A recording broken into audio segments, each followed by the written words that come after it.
नमस्कार. मी तुषार माळी. देशकालमध्ये आपल्या सर्वांचं पुन्हा एकदा खूप खूप स्वागत. जयोस्तुते श्री महन्मंगले शिवास्पदे शुभदे स्वतंत्रते भगवती त्वामहं यशोयुतां वंदे. या ओळी कानावर पडल्या की आजही आपण रोमांचित होतो आणि आपल्याला आठवण होते सावरकरांची.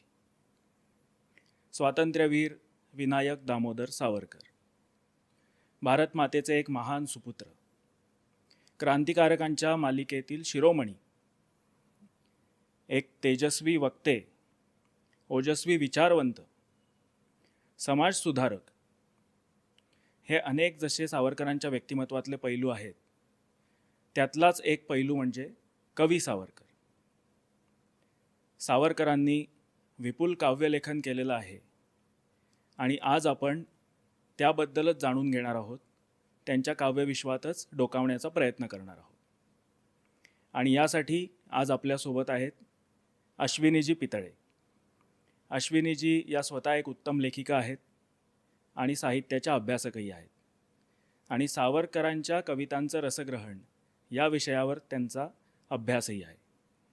अश्विनीजी, देशकालमध्ये तुमचं खूप खूप स्वागत. नमस्कार. मलाही जरासे अल्पपरिचित असे सावरकर मांडण्याची संधी मिळते, त्याबद्दल तुमचे आणि देशकालच्या संपूर्ण टीमचे आभार. खूप धन्यवाद. तर आम्हाला आता हे जाणून घ्यायचं आहे की सावरकरांना तर आपण सगळेजण ओळखतोच, पण सावरकरांचं कवी रूप जे आहे त्याबद्दल बऱ्याच लोकांना माहिती नसते. तर हा जो त्यांच्या व्यक्तिमत्वाचा पैलू आहे, याबद्दल सुरुवातीपासून आम्हाला जाणून घ्यायला आवडेल. सुरुवात पाहायची झाली तर आपण थोडंसं त्यांचं आधी बालपण बघूया. मुळात सावरकरांचा जन्म हा एका व्युत्पन्न अशा घरामध्ये झाला होता.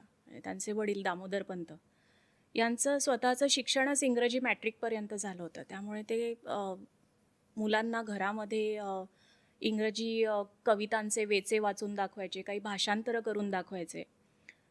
साधारण सावरकर 5-6 वर्षांचे होते जेव्हा त्यांनी मोरोपंतांच्या आर्या शिकवायला सावरकरांना सुरुवात केली होती. बरं, त्यांना कविता रचण्याचा नादसुद्धा होता. सावरकरांचे मामा गोविंदपंत यांनासुद्धा कविता रचनेचा नाद होता. म्हणजे एकंदर मातृवंश आणि पितृवंश या दोघांच्याही काव्याचा वारसा हा सावरकरांना मिळालेला होता. त्यांची आजी म्हणजे आईची आई, राधाबाईंची आई, त्या आजीला सुद्धा अनेक आख्यानं पाठ होती. गजगौरीसारखं आख्यान ऐकण्यामध्ये सावरकर लहानपणी अगदी दंग होऊन जायचे. घरी विष्णूशास्त्री चिपळूणकरांची निबंधमाला असो किंवा केसरीचे काही अंक असो, हे सावरकर जसे जसे मोठे होऊ लागले तसे ते चाळू लागले होते. मला असंही कुठेतरी वाचल्याचं आठवतंय की त्यांनी त्यांच्या वडिलांकडे हट्ट धरला होता की मला पेशव्यांची बखर आणून पाहिजे म्हणून. आणि मग त्यांच्या हट्टापायी त्यांच्या वडिलांनी त्यांना ती आणून दिली होती. एक खूप विस्मयात टाकणारी अशी लहानपणीची गोष्ट आहे. साधारण 8-9 वर्षांचे सावरकर होते आणि तेव्हा सावरकरांच्या बहिणीच्या मैत्रिणी, मैनाबाईंच्या मैत्रिणी या घरी ओव्यांच्या भेंड्या खेळायला यायच्या. त्यावेळी सावरकरांना आपल्या गटामध्ये घेण्यासाठी मुलींमध्ये चढाओढ असायची. आणि कारण असं होतं की सावरकरांना मराठ्यांचा इतिहास सगळा तोंडपाठ होता.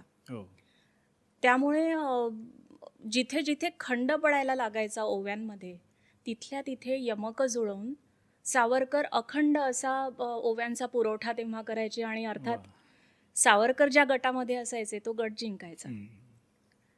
वयाच्या केवळ 8व्या वर्षी त्यांनी महाकवी होण्याची मनीषा व्यक्त केली होती.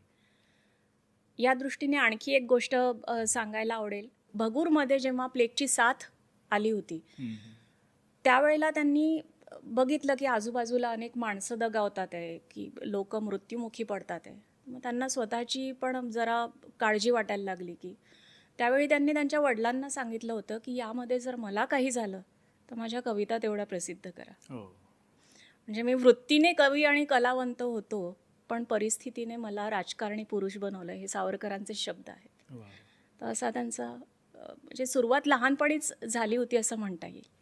आणि कालानुरूप जो सावरकरांच्या कवितांमध्ये जो बदल झाला आहे, म्हणजे आपण त्यांच्या काही बालवयातल्या कविता पण आपल्याला माहीत आहेत की त्यांनी फटका वगैरे जो लिहिला होता तो, आणि पुढे जाऊन वेगवेगळ्या कविता त्यांनी हाताळल्या.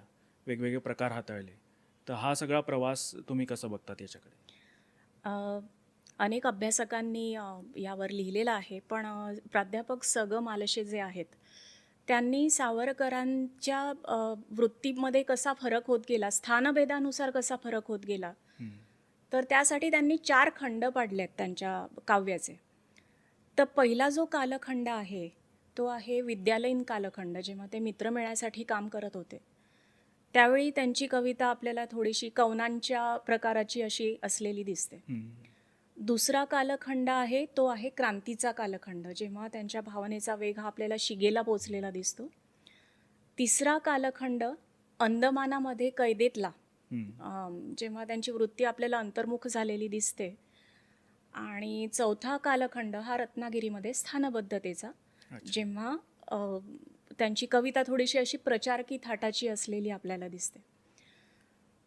बरं, त्यांच्या काव्याच्या या तेव्हा जे काही काव्यप्रकार उपलब्ध होते, त्या सगळ्याच काव्यप्रकारामध्ये सावरकरांनी म्हणजे सगळ्याच काव्यप्रकार हाताळून पाहिले आहेत. हं, हं. याच्यामध्ये ओव्या आहेत, फटका, लावणी, हो. सुनीत, ओवी, असे सगळेच प्रकार आणि इतके लीलया हाताळलेत की हा त्यांचा हातखंडाचा आहे असं वाटावं. सगळ्याच प्रकारांबद्दल बोलणं जरा अशक्य आहे, हं. पण मी त्यातल्यात एक 4 प्रकार आपण घेऊयात. सुरुवातीला सावरकर 17 वर्षांचे होते. हं. त्यावेळी त्यांचा जरा कवी म्हणून जरा आजूबाजूला नावलौकिक होऊ लागला होता.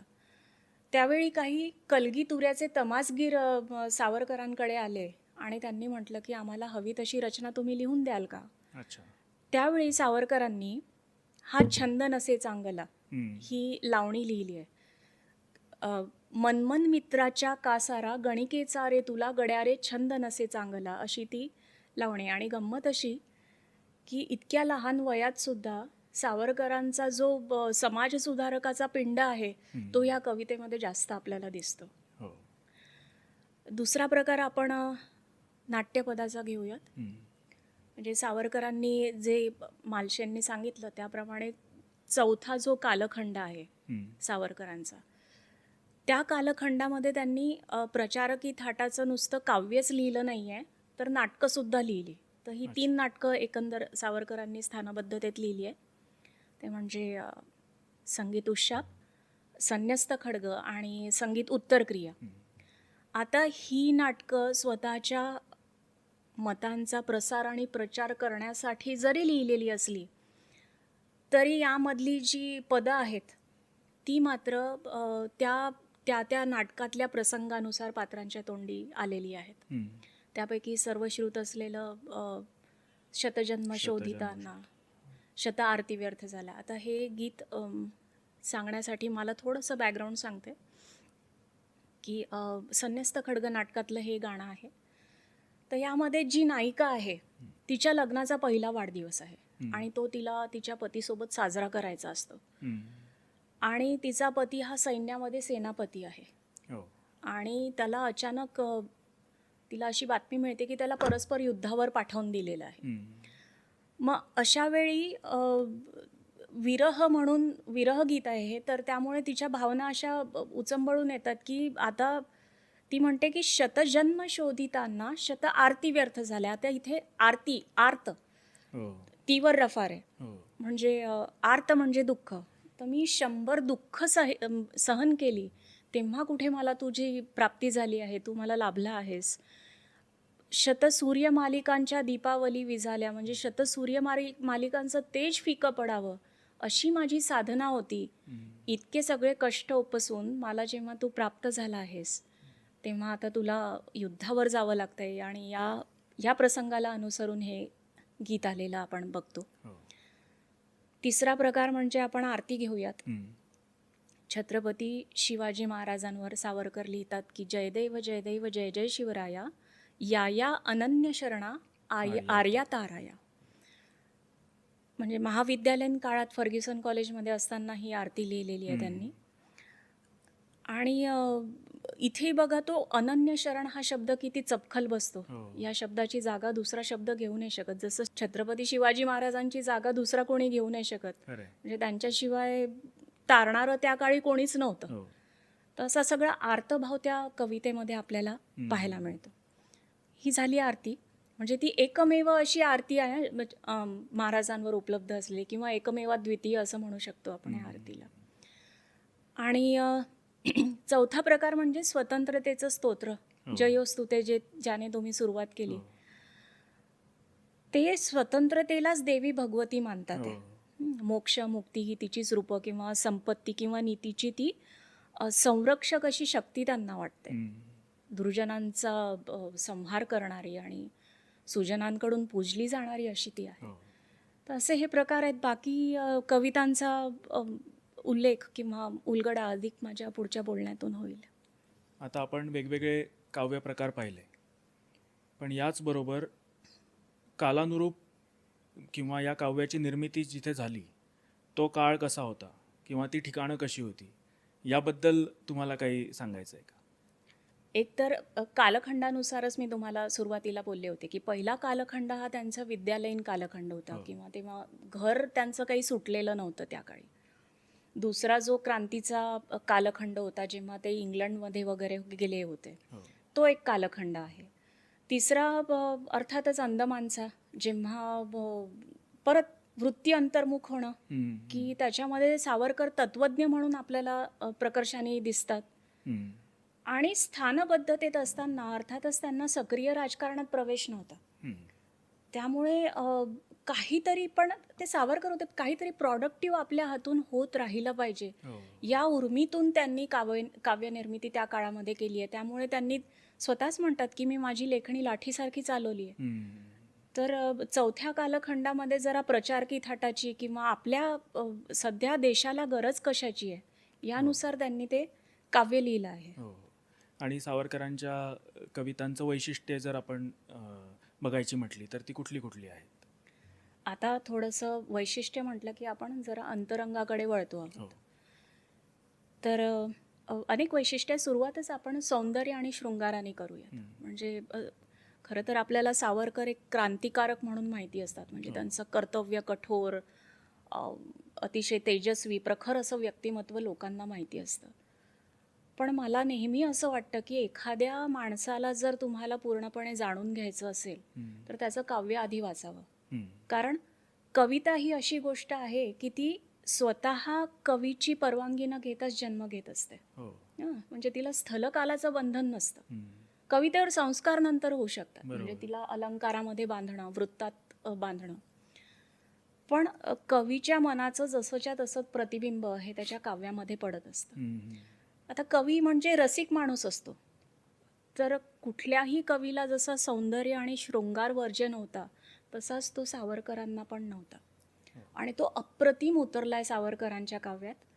या दृष्टीने मला त्यांची सगळ्यात आवडणारी कविता म्हणजे तारकास पाहून. या तारकास पाहून या कवितेमध्ये ते म्हणतात की हे तारे नाही आहेत. कल्पनाविलास अतिशय रम्य असं आहे की हे तारे नाही आहेत, नंदनवनामध्ये जे काजवे चमकले ते म्हणजे हे तारे असावेत. किंवा आकाशातून, स्वर्गातून पृथ्वीवर अप्सरांनी जाई, जुई, मोगरा, मालती ही फुलं पाहिली आणि अशी काम्य फुलं आपल्याकडे सुद्धा असावीत असं त्यांना वाटायला लागलं. त्यावेळी त्यांनी आपलं जे हास्य आकाशात पेरलं ते म्हणजे हे तारे असावेत. किंवा असं असू शकतं का की समुद्र मंथनाच्या वेळी सुर आणि असुरांनी जे समुद्र मंथन केलं त्यातनं जे अमृत निघालं, त्या अमृताचे तुषार जे आकाशात उडाले ते म्हणजे हे तारे असावेत. किंवा रावणाने सीतेचं हरण केलं त्यावेळी सीतेने जे अश्रू ढाळले ते म्हणजे हे तारे असावेत. किंवा गोरी पार्वती आणि शंकर जेव्हा प्रणय क्रीडेमध्ये रत होते त्यावेळी अचानक दारावर श्रीहरीची थाप पडते. त्यावेळी त्या गडबडीमध्ये नग्न पार्वती आपला शालू सावरताना तिच्या गळ्यातली जी माळ पडते त्या माळेतले मोती म्हणजे हे तारे असावेत. काही ठिकाणी तर वर्णन इतकं उत्तान आणि इतकं अश्लील आहे की वाचणाऱ्याला जरा संकोच वाटतो. पण तरी सावरकरांवर संस्कृत कवींचे संस्कार होते. म्हणजे ते स्वतःला जरी मोरोपंतांचे शिष्य म्हणत असले तरी त्यांना आधुनिक काळातले कालिदास असं सुद्धा म्हणतात अनेक अभ्यासक. त्यांच्यावर भवभूती, श्रीधर, वामन पंडित यांसारख्या कवींचे संस्कार होते, त्यामुळे ते सगळं त्यांच्या काव्यामध्ये आपल्याला पाहायला मिळतं. आणि त्यामुळे त्यांची भाषा पण तशी आहे, हो, संस्कृत संस्कृत प्रचूर अशी भाषा आपल्याला पाहायला मिळते. एक कमला काव्यामध्ये ना फुलबागेचं अतिशय सुरेख असं वर्णन आलेलं आहे. आता ही फुलबाग म्हणून वेगळी सुद्धा कविता अनेकांना माहिती असते, पण ती कमला काव्याचाच एक भाग आहे. त्यानंतर आणखी एक मला तनुवेल नावाची अतिशय छोटीशी आणि सुंदर शब्दचित्र आहे एका युवतीचं. ती सकाळच्या वेळी फुलं तोडायला येते आणि ती कविता वाचल्यावर थोडा वेळ मला विश्वास बसला नाही की सावरकर असंही काही लिहू शकतात. मी तुम्हाला म्हणून दाखवते ती कविता. तनुवेल. सकाळीच तू तोडीत असता जाई जुईच्या फुला, सकाळीच तू तोडीत असता जाई जुईच्या फुला, माडीवरुनी सुंदर कन्ये पाहियली मी तुला. एक युवक आहे, तो माडीवरून तिला खाली बघतोय आणि ती फुलं तोडते. उंच विताकर छातीवर ये चोळी तटतटुनी. हात वर करून ती फुलं तोडते. उंच विताकर छातीवर ये चोळी तटतटुनी, कुरळ केश रुळता ती गोरट्या मानेवरी सुटुनी. पदर खोविले पातळ गेले कटी तटीला लगटुनी, पदर खोविले पातळ गेले कटी तटीला लगटुनी, स्मृती सखये तव मनी माझिया संगतीच्या उठुनी. बघती चोरटे मी तुझं दिसतो वरती का कुठुनी. ती पण त्याला चोरून बघते. बघती चोरटे मी तुझं दिसतो वरती का कुठुनी, दिसताची मी हसू उशेसम तव मुखिये फुलुनी. अशी सकाळी फुले तोडिता पाहियली जैतुला, अशी सकाळी फुले तोडिता पाहियली जैतुला, फुलवेली हुनी तनुवेलची तव मोहक दिसली मला. तर म्हणजे सावरकर इतकी रोमॅन्टिक कविता सुद्धा लिहू शकते. मी म्हटलं ना की थोडेसे अल्पपरिचित का, तर ही बाजू कोणाला माहितीच नाही. म्हणजे ते अतिमानुष असे जे वाटतात ते त्यांच्या काव्यामध्ये जरा त्यांनाही सामान्य माणसासारख्या इच्छा आहेत, आकांक्षा आहेत हे कळतं. तर ही झाली, हा सौंदर्य आणि शृंगार तर आहेच, पण सावरकरांची मुळात तत्वज्ञानाची बैठक अतिशय पक्की होती. त्यांच्या कवितेचा हा एक महत्त्वाचा पैलू आहे. म्हणजे काही महिन्यांपूर्वीच आम्ही अंदमानला जाऊन आलो आणि अनेक जण जाऊन आलेले असतात. त्यांना सावरकरांना जी कोठडी दिली आहे त्या कोठडीतून थेट फाशीगर दिसत होतं. आणि सरकारची इच्छा अशी होती की त्या फाशीगराकडे बघून बघून सावरकरांचं मानसिक खच्चीकरण व्हावं, किंवा सावरकरांना अनेकदा खोडाबेडी, दंडाबेडी अशा शिक्षा झालेल्या आहेत, किंवा एकांतवासाची शिक्षा आहे.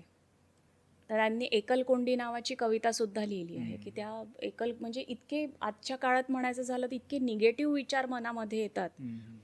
आणि सावरकरांना 2-2 काळ्या पाण्याच्या शिक्षा झालेल्या होत्या. त्यामुळे अशा परिस्थितीमध्ये सावरकर जर कशातनं या सगळ्यातनं बाहेर कशाने निघाले असतील तर ते त्यांच्या तत्वज्ञानाच्या बैठकीमुळे. म्हणजे गीतेचं तत्वज्ञान हे सावरकर कोळून प्यायले होते. त्या जी काही 8-9 पावलांची ती कोठडी असेल त्या कोठडीमध्ये फिरताना ते पतंजलीची योगसूत्र म्हणायचे, किंवा जेवण झाल्यावर ध्यानधारणा करायचे. तर ह्या सगळ्या गोष्टी आणि शिवाय ब्रह्मांडाच्या निर्मितीमागचं कारण शोधण्याचा प्रयत्न हा सावरकरांच्या कवितेमध्ये फार दिसतो. आणि जे मालशे म्हणतात त्याप्रमाणे तिसऱ्या कालखंडात बसणारी ही कविता आहे. ह्या ज्या काही तत्वज्ञानावर आधारित अशा कविता आहेत, वृत्ती अंतर्मुख होणं. तर यामध्ये कमला आहे, विरोधश्वास आहे, किंवा सप्तर्षी आहे, त्यानंतर जगन्नाथाचा रथोत्सव. ही कविता इतकी अप्रतिम आहे की भव्य दिव्य असे रूपक सावरकर यामध्ये योजताना आपल्याला दिसतात. आणि हे रामानुजाचार्य आणि शंकराचार्य अशा दोघांचंही तत्वज्ञान सप्तर्षी कवितेमध्ये आलेलं आहे असं म्हणतात. आणि मगाशी मी तारकास पाहून या कवितेबद्दल बोलले, तर या कवितेमध्ये फक्त शृंगार नाही आहे, तर हे तत्वज्ञानसुद्धा त्यांच्या कवितेमध्ये आलेलं आहे. तिसरा जो मुद्दा आहे म्हणजे वैशिष्ट्य घेऊ आपण, तर तिसरं वैशिष्ट्य सावरकरांच्या कवितेचं म्हणजे स्वविषयक कविता. सावरकरांनी म्हणजे सावरकरांना आयुष्यच असं मिळालं होतं की एकतर आत्मप्रकटीकरण हा त्यांच्या काव्याचा विशेष म्हटला जातो. हो. तर बऱ्याचदा ते रूपकार्थाने सुद्धा आलंय हम्म. आणि काही वेळेला सारखं स्वगतासारखं. पण आलेलं आहे. तर त्यामध्ये एक कमला काव्य हे कथानकावर आधारित असं काव्य आहे. हम्म. तर त्यातला जो नायक आहे मुकुंद आणि मुकुल यांच्यामध्ये क्रांतिकारकाने लग्न करावं का नाही, हम्म. हा खरं तर सावरकर म्हणतात की हा खरं तर मला पडलेला प्रश्न आहे. हो. म्हणजे बघा, तुम्हाला आठवत असेल ती माझी जन्मठेपमध्ये एक वर्णन आलेलं आहे की जेव्हा माई सावरकर सावरकरांना अंदमानात भेटायला जातात त्यावेळी ते तिला सांगतात की तू दुसरं लग्न कर, बरोबर. किंवा 4 बोळकी एकत्र करणं किंवा 4 काड्या गोळा करणं याला तू संसार म्हणत असशील तर असा संसार तर कावळे चिमण्या पण करतात. बरोबर. आपल्याला याहून भव्य असा देशाचा संसार चालवायचा आहे. हम्म. तर असं हे सावरकरांच्या अनेक स्वविषयक कविता, यामध्ये प्रभाकरास आहे, सांत्वन आहे, हम्म. बेडी आहे, पहिला हप्ता आहे, माझे मृत्यूपत्र हो. आणि सागरास. मी त्याच कवितेवर येत होते की सगळ्यात म्हणजे आपल्यावरनं मंगेशकर कुटुंबाचे खूप उपकार आहेत हो. की त्यांच्यामुळे काही का रचना होईना आपल्यापर्यंत पोचल्यात तरी. तर या सागरास कवितेबद्दल मला सांगायला आवडेल की ही कविता ज्यावेळी रचली त्यावेळी मदनलाल धिंगरा प्रकरण ताजं होतं. हम्म. आणि त्या प्रकरणामुळे सावरकर खूप अस्वस्थ होते कारण त्यांना कोणत्याही क्षणी अटक झाली असती. हो. तर त्यांना घेऊन ब्रायटन या समुद्रकिनारी निरंजन पाल गेले. हम्म. निरंजन पाल म्हणजे बिपिनचंद्र पाल यांचे चिरंजीव. हो. तर त्यांनी ही आठवण सांगितली आहे की मी आजवर अनेक देशभक्त पाहिले, हम्म. पण मातेच्या परवशतेच्या कल्पनेने धाय मोकलून रडणारा मला सावरकरांवाचून दुसरा कोणीही आढळलेला नाही. त्या समुद्रकिनाऱ्यावर अनेक जोडपी आली होती आणि युगुलं होती बसलेली, तेव्हा सावरकरांना स्वतःच्याही कुटुंबाची आठवण होते. आणि तेव्हा ते लिहितात की ती आम्रवृक्ष वत्सलता रे, नव कुसुमयुता त्या सुलता रे, तो बाल गुलाबही आता रे, फुलबाग मला हाय पारखा झाला. म्हणजे काय तर आम्रवृक्षाप्रमाणे स्वतः उन्हात उभं राहून आम्हाला वत्सल अशी सावली देणारे बाबाराव सावरकर म्हणजे मोठे बंधू, या सावलीमध्ये वाढणाऱ्या 2 वेली म्हणजे येसूवहिनी आणि माई सावरकर म्हणजे सावरकरांच्या पत्नी, आणि बालगुलाब म्हणजे बाळ सावरकर धाकटे बंधू. तर हा फुलबागच मला आता ही पारखी झाली आहे. आणि या पार्श्वभूमीवर ते सागराला प्राण तळमळला असं म्हणतात. तर ही थोडीशी म्हणजे स्वगतासारखं हे गीत आहे. तर असे अनेक त्यांच्या चरित्रातले संदर्भ आपल्याला त्यांच्या काव्यामध्ये पाहायला मिळतात. त्यानंतर पुढचं घेऊयात इतिहासाचं वेड. म्हणजे इतिहासाचं वेड तर होतंच, पण मराठ्यांच्या इतिहासाचं वेड त्यांना जास्त होतं. म्हणजे ते स्वतःला महाराष्ट्र भाट म्हणून घेत. तर या दृष्टीने एक विस्मयात टाकणारी गोष्ट अशी आहे की वयाच्या फक्त 11व्या वर्षी सावरकरांनी 56 ओळींची श्रीमंत सवाई माधवरावांचा रंग नावाची कविता लिहिली. तर बघा तुम्ही, 11 वर्षांचं वय आहे आणि या वयामध्ये मुलांचे विषय काय असतात लिहिण्याचे, चिव काऊ, माझी शाळा, घर. तेव्हा सावरकर पेशव्यांच्या इतिहासाबद्दल म्हणजे पेशव्यांच्या ऐश्वर्याबद्दल लिहितात. त्यांचा गौरवशाली इतिहासाचे गोडवे गायला त्यांना फार आवडायचं. बरं, हेच त्यांचं वेड अनेक म्हणजे शेवटपर्यंत टिकलंय. ते स्थानबद्धतेत असतानाच मला वाटतं त्यांनी इतिहासाची 6 सोनेरी पानं हे पुस्तक लिहिलंय. म्हणजे गद्यामध्ये तर लिहिलंच आहे. मोपल्यांचे बंड नावाची कादंबरी आहे, किंवा 1857चं स्वातंत्र्य समर आणि शिखांचा इतिहास, या दोन्ही पुस्तकांवर इंग्लंडमध्ये असतानाच बंदी आली होती. हे इतिहासच आहे.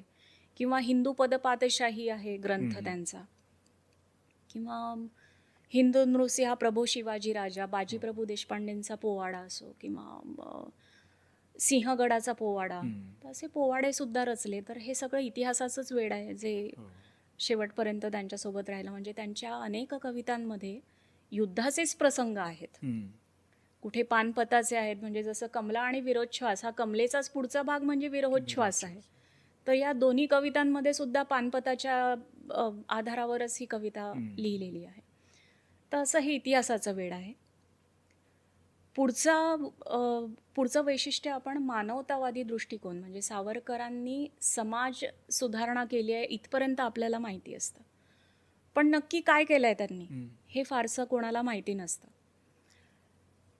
तर 1931 साली श्रीमंत भागोजी कीर यांच्या मदतीने सावरकरांनी रत्नागिरीमध्ये पतित पावन मंदिराची स्थापना केली. हो. तर जे सावरकर 2 काळ्या पाण्याच्या शिक्षा झाल्यावर भावनिक नाही झाले, ते ही कविता रचताना झाले आणि त्यांच्या डोळ्यातनं अश्रू ओघळले. हम्म.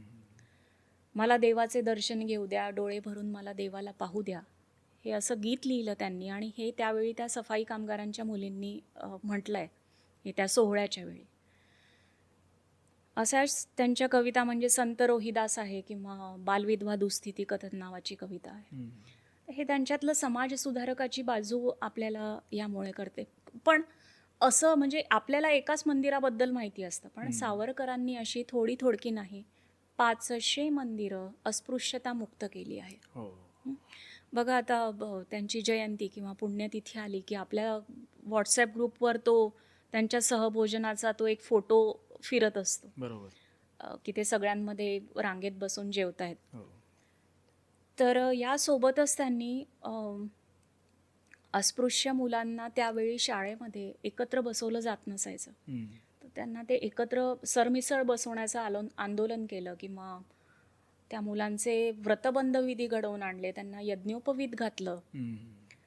किंवा महारवाड्यात भजनं घडवून आणली, स्त्रियांचे हळदी कुंकवाचे कार्यक्रम केले. आणि यासाठी आवश्यक म्हणून त्यांनी काव्यलेखन केलं. अच्छा. तर असं हा पण भाग त्यांच्या कवितेचा आहे. आणि आणखी एक महत्त्वाचा मुद्दा म्हणजे सावरकरांकडून लेखन साहित्य काढून घेण्यात आलं होतं जेव्हा ते अंदमानात होते. हे सगळ्यांनाच माहिती आहे.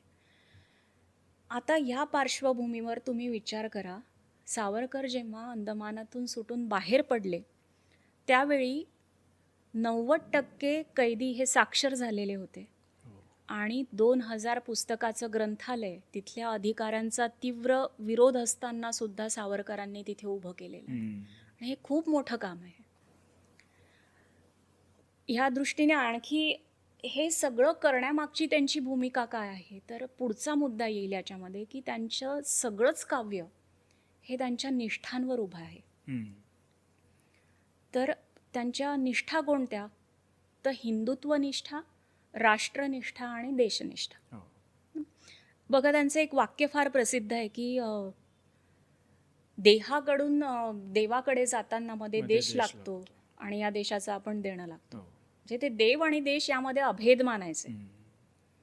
वैयक्तिक मुक्तीपेक्षा त्यांना देशाची मुक्ती जास्त महत्त्वाची होती. आणि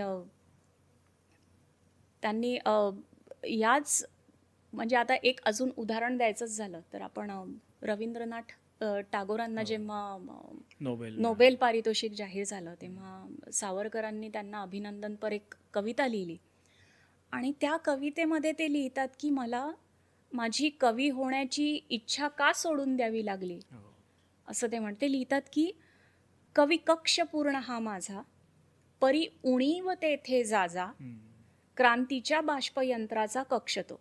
म्हणजे काय, तर भारत माता जेव्हा आपली राजधानी परत घेण्यासाठी त्या सैनिक बाष्परथातून म्हणजे त्या ट्रेनमधून निघाली त्यावेळी मलाही त्या कवी कक्षामध्ये बसायचं होतं, कवीच्या बोगींमध्ये बसायचं होतं. पण भारत माता काय म्हटली की अरे तो पूर्ण भरलाय, उणीव कुठे आहे, ती समर कक्षामध्ये. आईची आज्ञा. मी शिरसावंद्य मानून मी माझं स्वप्न सोडलं आणि समर कक्षामध्ये गेलो. म्हणजे काय पराकोटीचा त्याग असेल, मला बोलताना सुद्धा शहारे येतात. म्हणजे ते म्हणतात की हे मातृभू तुझं मन वाहियेले, वक्तृत्व वाग विभवही तुझं अर्पियले.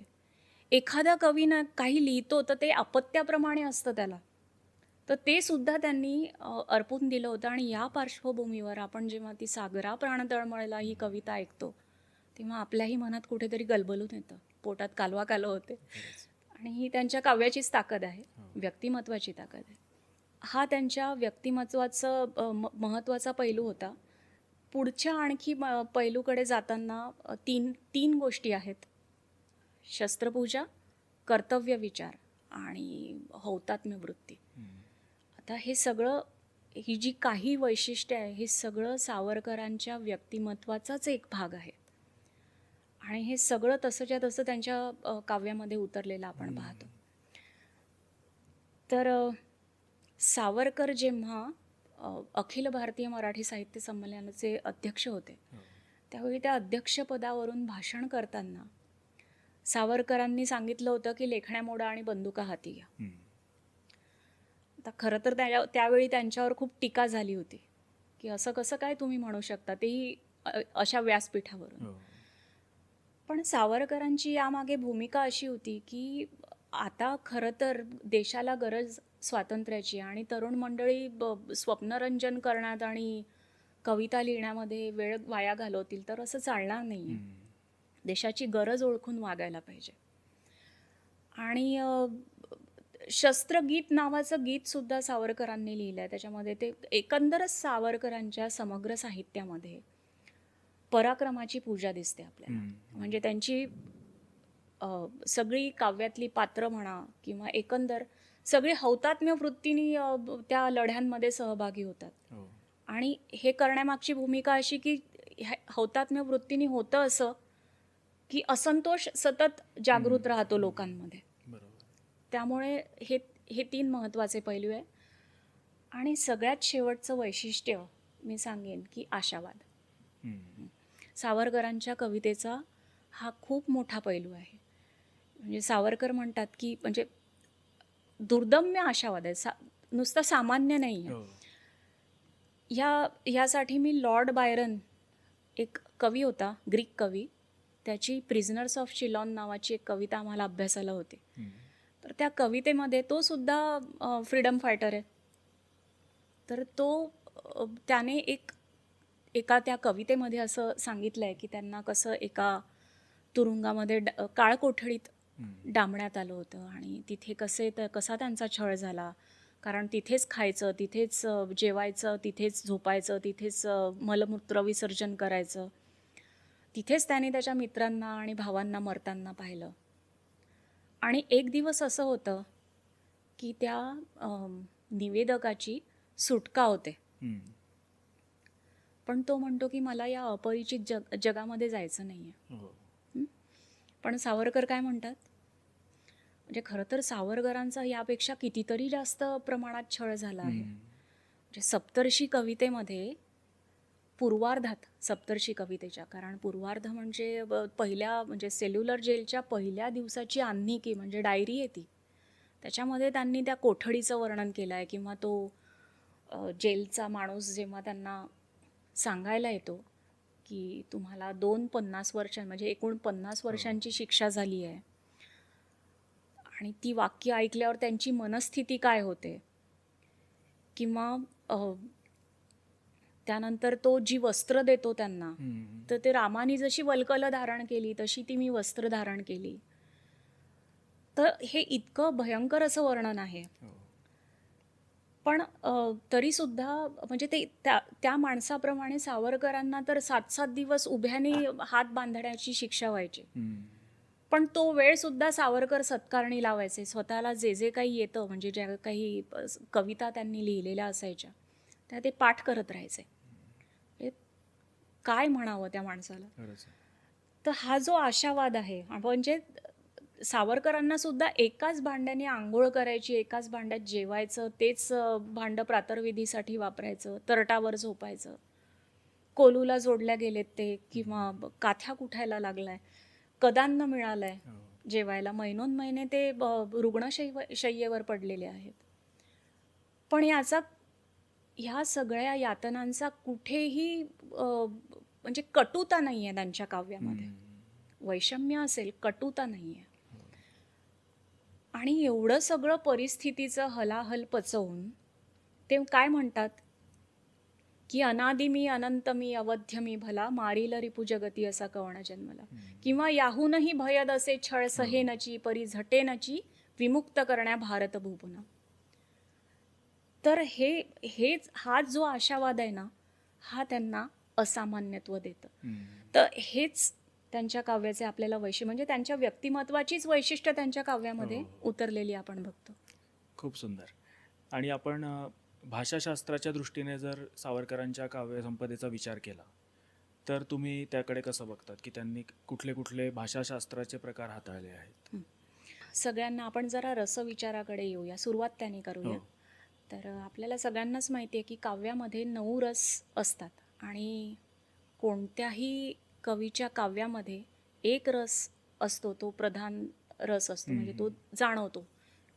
तर तसं सावरकरांच्या काव्यामध्ये प्रामुख्याने दिसणारा कोणता रस असेल तर तो म्हणजे वीररस.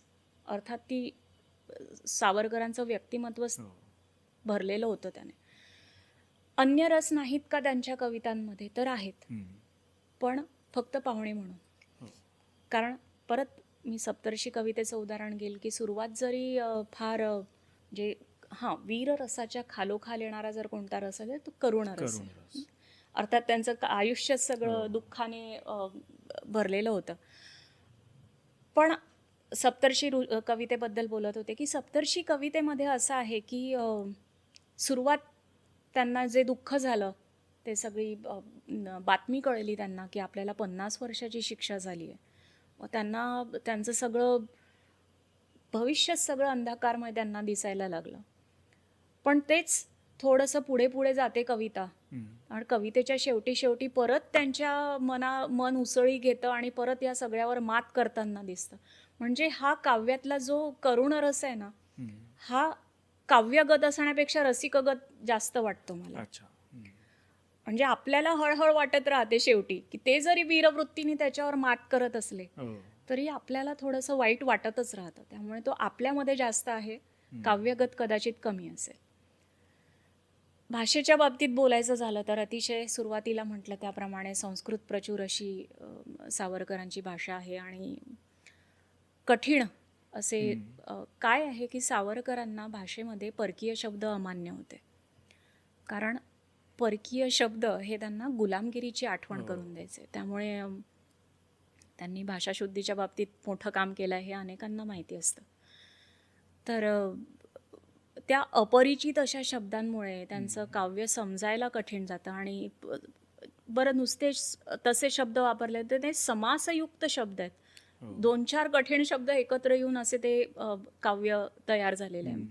त्यामुळे ते समजायला जरा कठीण आहे. पण अन्यथा ते इतकं स्फूर्तिदायक, ओजस्वी, तेजस्वी, दीप्ती अशा गुणांनी युक्त असं ते काव्य आहे. आणि आणखी एक विशेष सांगायचा म्हणजे सावरकरांनी कमला वगैरे जे काव्य आहे ते अनुष्टुप छंदामध्ये लिहिलं आहे. म्हणजे ज्या अनुष्टुप छंदामध्ये रामायण महाभारत लिहिल्या गेलं, जे अनेक वर्ष अडगळीत पडलं होतं जे वृत्त, त्या छंदामध्ये सावरकरांनी कमला काव्याची रचना केली आहे. म्हणजे त्यांना महाकाव्य न लिहिलेले महाकवी का म्हणतात, तर हे मोठं कारण आहे. आणि आणखी एक महत्त्वाची गोष्ट म्हणजे सावरकरांनी वैनायक वृत्ताची निर्मिती केली आहे. तर या वैनायक वृत्ताबद्दल सांगायचं असं की सावरकरांचा पाश्चात्य कवींचा सुद्धा खूप दांडगा असा अभ्यास होता. तर त्यांनी मिल्टनचं पॅराडाईज लॉस्ट वाचलं होतं. साधारणपणे असं असतं की एखादी कल्पना जेव्हा आपण काव्यामध्ये वर्णन करतो त्यावेळी ती 2 किंवा 4 ओळीमध्ये कवी लोकांना संपवावी लागते. असं खूप वर्णन करायला मर्यादा येतात. जरा वृत्तबद्ध लिहिणाऱ्या लोकांबद्दल बोलते. तर सावरकरांवर ती जेव्हा मर्यादा त्यांना ती वाटायला लागली त्यावेळी त्यांनी मिल्टनचं पॅराडाईज लॉस्ट आठवलं, ज्याच्यामध्ये ब्लँक वर्सचा उपयोग केला आहे. म्हणजे निर्यमक अशी ती रचना असते, पल्लेदार वाक्याच्या वाक्य त्याच्यामध्ये येतात, तसंच वैनायक वृत्तामध्ये आहे.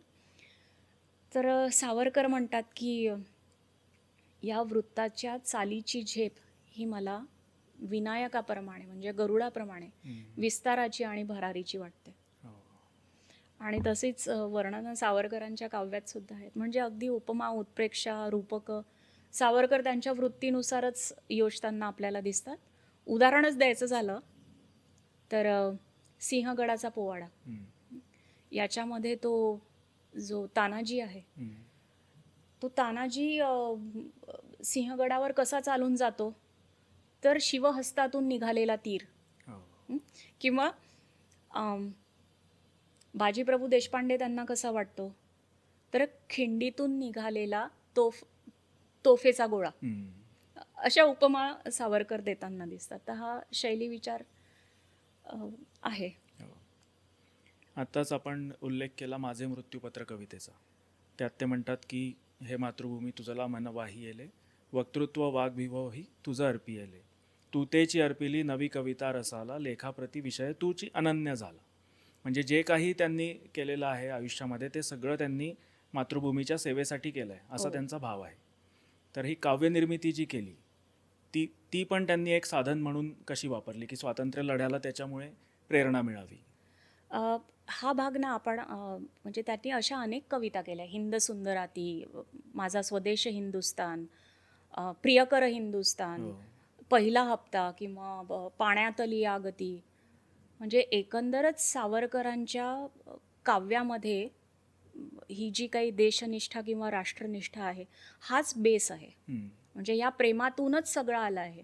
एक ज्ञानचंद वर्मा नावाचे एक होते अभ्यासक, त्यांनी सावरकरांबद्दल असं म्हटलंय की if Savarkar had any sweet heart his country was his only sweet heart he had. तर म्हणजे पॅरेंट थॉट जो आहे सावरकरांच्या काव्याचा हा मातृभूमी प्रेम आहे. म्हणजे सावरकरांनी नेहमीच प्रेयसावर मात करून श्रेयसाची निवड केली आहे. म्हणजे प्रेयस म्हणजे काय तर आपल्याला प्रिय असणारी गोष्ट, आणि ते त्यांना नेहमीच सोडून अनेक गोष्टींचा त्याग सावरकरांना करायला लागला. आणि मग त्या काळात ही कविता निर्मिती याच्यासाठी झाली, पण त्या कविता आजच्या काळात कशा आपल्याला रेलिव्हंट आहेत किंवा आजच्या काळातलं त्यांचं महत्त्व कसं आहे? मुळातच सावरकरांचं काव्य हे अभिजात असं काव्य आहे. म्हणजे आणि अभिजात गोष्टींना मरण नसतं, अस्सल आहे ते. म्हणजे सौंदर्य इतकं आहे. जर अनेक गोष्टी म्हणजे एकतर सावरकर द्रष्टे होते, म्हणजे काळाच्या पुढचा विचार करायचे. त्यामुळे अनेक कविता त्यांच्या म्हणजे हे तर सौंदर्याच्या बाबतीत झालं, पण विचारांच्या बाबतीत सुद्धा म्हणजे सावरकरांमध्ये हे रेअर कॉम्बिनेशन आहे, ब्रेन आणि हार्ट. हे दोन्ही म्हणजे नुसती प्रतिभेच्या जोरावर त्यांनी कविता मारून नेली नाही आहे, त्याच्यामध्ये पांडित्य सुद्धा आहे. आणि हे खूप काय म्हणता येईल रेअर असं कॉम्बिनेशन आहे. तर ह्या संदर्भात मी सांगेन की म्हणजे एक दीपावळीचे लक्ष्मीपूजन नावाची कविता, तुम्ही ते रिलेव्हन्सबद्दल विचारलं की त्यावेळी ही कविता जेवढी सुसंगत होती तेवढीच ती आत्ताही आहे. आता त्या दीपावळीच्या लक्ष्मीपूजन या कवितेमध्ये ते सांगतात की आपण घरी काय करतो, लक्ष्मीची मूर्ती आणतो, तिची पूजा करतो, आणि या पूजेसाठी साहित्य कुठलं वापरतो दिवाळीला, तर विदेशी साहित्य वापरतो. आपल्यालाही काय करायला लागतं की जसं दिवाळी जवळ येत जाते तसं आपल्याला लोकांना सांगायला लागतं की बाबा रे हे चायनीज कंदील आणू नका किंवा फटाके वापरू नका. ती तेव्हा जेवढी सुसंगत होती तेवढीच आत्ताही आहे. आणि जगातले अनेक क्रांतिकारी कवी जे आहेत त्यांच्या ज्या कविता आहेत, त्यांची जी काव्यसंपदा आहे, यामध्ये सावरकरांचं स्थान तुम्ही कसं बघता? माझ्या मते तरी सावरकरांना सर्वोच्च स्थान द्यायला लागेल ह्यासाठी की बरं आपल्याकडे कुठल्या कवींनी कविता केल्या नाही आहेत का, तर असं नाही आहे. म्हणजे कवी विनायक आहेत किंवा केशवसूत आहे, पण सावरकरांना कविता लिहिण्यासाठी अनुभव उधार घ्यायला लागलेले नाही आहेत. ती त्यांची औरस अशी अनुभूती आहे. पण म्हणजे आता क्रांतिकारकांनी सुद्धा कविता केल्या, जसं रामप्रसाद बिस्मिल आहे जे काकोरी कटामध्ये सहभागी होते, त्यांनी सुद्धा सरफरोशी की तमन्ना अब हमारे दिल में है, देखना है जोर कितना बाजू है कातिल में. किंवा पाश्चात्य कवी तुम्ही म्हटलात तसे मगाशी मी लॉर्ड बायरनबद्दल बोललेच आहे, तसंच आणखी एक ग्रीक कवी आहे सोलोमस नावाचा, त्याचं हिम टू लिबर्टी नावाची जी कविता आहे ती आता ग्रीसचं राष्ट्रगान आहे. किंवा W.B. येट्स नावाचा एक आयरिश कवी आहे, तर त्यानेही देशभक्तीपर कविता लिहिलेल्या आहेत. यामध्ये सावरकरांना आपण सर्वोच्च स्थान का देतो? एकतर संख्या. सावरकरांनी कुठलंही लेखनाचं सुविधा नसताना हे काव्यलेखन केलेलं आहे. आणि ते इतकं विपुल प्रमाणात, इतकं मर्यादित आयुष्यामध्ये, कुठल्याही सुविधांशिवाय तुम्ही जर इतकं काव्य निर्माण करणारच असाल, म्हणजे असं सावरकर त्यावेळी जर असे जागतिक विक्रमाची पुस्तकं असती तर त्यावेळी अनेक विक्रम हे सावरकरांच्या नावे झालेले असते. सावरकरांनी सुमारे 40 वर्ष काव्यलेखन केलं आहे. आणि त्याच्यामध्ये त्यांच्या काव्याच्या ओळींची संख्या मोजण्याचा, पंक्तींची संख्या मोजण्याचा अनेक अभ्यासकांनी प्रयत्न केला आहे. तर काही आवृत्त्यांमध्ये ही संख्या आपल्याला कमी दिसते, काही आवृत्त्यांमध्ये जास्त दिसते. आणि याचं कारण असं आहे की सावरकरांचं बहुतांश साहित्य जे आहे किंवा कविता ज्या आहेत या पाठांतरातून आलेल्या आहेत. त्यामुळे नंतरच्या आवृत्त्यांमध्ये हे प्रमाण कमी जास्त दिसतं. पण तरीसुद्धा एक ढोबळ मनाने सांगायचं झालं तर 13,000 इतकी ही काव्यसंख्या भरते. आणि ह्यापेक्षा अजून एक आश्चर्याची गोष्ट म्हणजे यापैकी 8,000 ओळींचं काव्य हे सावरकरांनी कैदेमध्ये लिहिलेलं आहे. आणि यामध्ये उपलब्ध असलेले म्हणजे 95 स्फुट कविता आहेत आणि 4 खंडकाव्य आहेत. तर ही खंडकाव्य कोणती? तर गोमांतक, कमला, विरोधश्वास आणि महासागर. अनेक लोक महासागर आणि सागरास या 2 कवितांमध्ये गल्लत करताना दिसतात, पण या दोन्ही वेगवेगळ्या कविता. सागरास म्हणजे सागरा प्राण तळमळला आणि हे खंडकाव्य. तशी ही 4 खंडकाव्य लिहिली आहेत. तशा अनेक गोष्टी आहेत. शिवाय क्वांटिटीच नाही, क्वालिटीसुद्धा मी मगाशी म्हटलं त्याप्रमाणे ब्रेन आणि हार्ट दोन्ही आहे त्यांच्या कवितांमध्ये. आणखी एक महत्त्वाची गोष्ट अशी की एकतर सावरकरांना जे आयुष्य लाभलं आहे ना ते खूपच असाधारण असं आहे. म्हणजे 50 वर्षांच्या शिक्षा आजपर्यंत कुठल्याही क्रांतिकारकाला झालेल्या नाही आहेत. इतकं रोमांचकारी आयुष्य आहे. नुसतं तेवढंच नाही, ती मार्सेलिसची उडी घ्या किंवा कुठलाही प्रसंग त्यांच्यामध्ये. आणि दुसरं म्हणजे सावरकरांचं व्यक्तिमत्व, ते सुद्धा इतकं प्रभावी, इतकं तेजस्वी आहे की त्यामुळे सुद्धा ते आउटस्टँड करतं. आणि यामध्ये सगळ्यात महत्त्वाची गोष्ट जी आपल्याला थोडी अर्धवट माहिती असते ती म्हणजे आपल्याला माहिती आहे की सावरकरांनी सेल्युलर जेलच्या भिंतीवर काव्य लिहिलं, जे घायपाताच्या काट्याने किंवा अणकुचीदार दगडाने वगैरे. तर जेव्हा जेलमधल्या अधिकाऱ्यांना कळायचं की सावरकर काहीतरी लिहित आहेत तेव्हा कोणीतरी यायचं आणि त्या भिंतीला चुना मारून जायचं. तोपर्यंत सावरकरांनी त्या कविता पाठ केलेल्या असायच्या. बघा, हजारोच्या हजारो ओळी पाठ करणं ही अतिशय कठीण गोष्ट आहे. बरं, तेवढ्यावरच ते थांबले नाहीत. वरून त्या माणसाला म्हणायचे सुद्धा की बरं झालं तो ते चुना मारलास, मला नवीन कोरा कागद मिळालाय. बरं, इथपर्यंतही थांबले असते. पण सावरकर जसे त्या जेलमध्ये रुळायला लागले त्यावेळी त्यांना कळायचं की आत्ता इतक्यात कोणाची सुटका होणार आहे. त्यामध्ये अट्टल गुन्हेगार, चोर, दरोडेखोर असे सुद्धा लोक होते. तर ते लोक साक्षर असतील तर गोष्ट वेगळी आहे. तो जर निरक्षर असेल तो माणूस तर त्याला सुरुवातीला साक्षर करून त्याला आपली कविता पाठ करून घेऊन, बरं ही कविता तुमची माझी नाही आहे की साधे शब्द आहेत, सावरकरांची भाषा आहे, काय असेल ते पाठ करून घ्यायचे. आणि तो माणूस जेव्हा सुटून भारतात यायचा तेव्हा बाळ सावरकर त्याच्याकडून ती उतरवून घ्यायचे. असा इतिहास लाभलेलं काव्य हे जगामध्ये कुठल्याही वाङ्मयात आपल्याला सापडणार नाही. त्यामुळे ते सर्वोच्च स्थान मी जे म्हणते ते म्हणून द्यायला लागतं. म्हणजे मला तर नेहमी असं वाटतं की त्या वेरूळ अजिंठ्याच्या लेण्यांमध्ये इतकं लावण्य नसेल जेवढं त्या सेल्युलर भिंतींमध्ये. कारण म्हणजे अमर भावशिल्प आहे ते. आता अगदी शेवटाकडे वळताना आजच्या पिढीला या सावरकरांच्या ज्या कविता आहेत याचं महत्त्व आपण कसं सांगावं किंवा आजच्या पिढीने त्यांचा अभ्यास कसा करावा आणि आपल्या जीवनामध्ये त्यातले कोणते मूल्य किंवा तत्त्व त्यांनी आणावीत? मुळात आजच्या काळातल्या शब्दात सांगायचं झालं ना, हे सावरकरांच्या एकूणच व्यक्तिमत्व अतिशय प्रभावी होते हे सगळ्यांनाच माहिती आहे, किंवा शतपैलू होते सावरकर. पण सावरकरांचा म्हणजे सावरकर आत्ताच्या काळातल्या शब्दात सांगायचं इन्फ्लुएन्सर आहेत सावरकर. हम्म. तर त्यांच्या शब्दाला खूप वजन होतं. त्यामुळे ब्रिटिश सरकारनी शक्य तितके प्रयत्न केले त्यांना रोखण्याचे. म्हणजे त्यांचं बॅरिस्टरची डिग्री काढून घेतली, त्यांना अंदमानामध्ये पाठवलं. बरं 25 वर्षाच्या 2 शिक्षा दिलेल्या आहेत.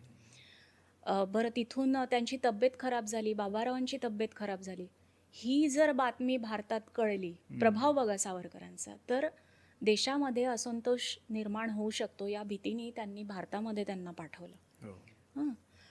बरं रत्नागिरीमध्ये सुद्धा त्यांना रत्नागिरी सोडून जाता येत नव्हतं, स्थानबद्ध होते, सक्रिय राजकारणात प्रवेश करू शकत नव्हते. इतके सगळे निर्बंध लादले त्यांच्यावर. बरं ते ब्रिटिश तरी परके होते. हो. आपल्याही देशातल्या मोठ्या लोकांनी सावरकरांवर अन्यायच केलाय, तात्विक विरोध किंवा राजकीय मतभेदांवरून. त्यामुळे सगळ्या प्रकारे सावरकरांचं कसं त्यांना दडपण्यात येईल याचे प्रयत्न झाले. पण तरीसुद्धा आता काही वर्षांपासून आपण बघतोय की चित्र थोडंसं बदलायला लागलंय. अभ्यासक त्यांचे विचार परत अभ्यासायला लागले आहेत. आणि चित्र आशादायक आहे. म्हणजे सावरकर एकदा वाचायला घेतलेत की त्यांच्यातनं काय काय घ्यावं यापेक्षा काय घ्यावं हा मोठा मुद्दा आहे. त्यामुळे ते आहेच, इन्स्पायरिंगच आहे हे सगळं. खरं तर हा विषय इतका मोठा आहे की आपल्या एका एपिसोडच्या भागामध्ये आपण आज फक्त त्याची तोंडओळख करून घेतली असं आपल्याला म्हणता येईल. पण आपण पुढे अजून एकेका कवितेवर पण खूप सविस्तरपणे बोलण्याचा असं एक काही भाग आपण याचे प्लॅन करूया. नक्कीच. तुम्ही आज आलात याबद्दल खूप धन्यवाद. आणि तुम्ही अतिशय रंजकपणे आमचं ज्ञानवर्धन केलं आहे, याबद्दल पुन्हा एकदा आभार. हे सगळं त्यांचंच देणं आहे. धन्यवाद तुमचे पण. आजच्या आपल्या भागाचे गिफ्टिंग पार्टनर आहेत टॉर्सोटेल. टॉर्सोटेल हा कॉटन हँडलूम साड्यांचा ब्रँड आहे. टॉर्सोटेलतर्फे अश्विनीताई तुमच्यासाठी एक सुंदरशी साडी त्यांनी भेट दिली आहे.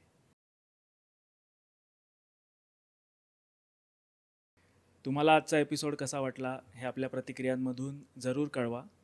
देशकालला लाईक, शेअर आणि सबस्क्राईब नक्की करा. धन्यवाद.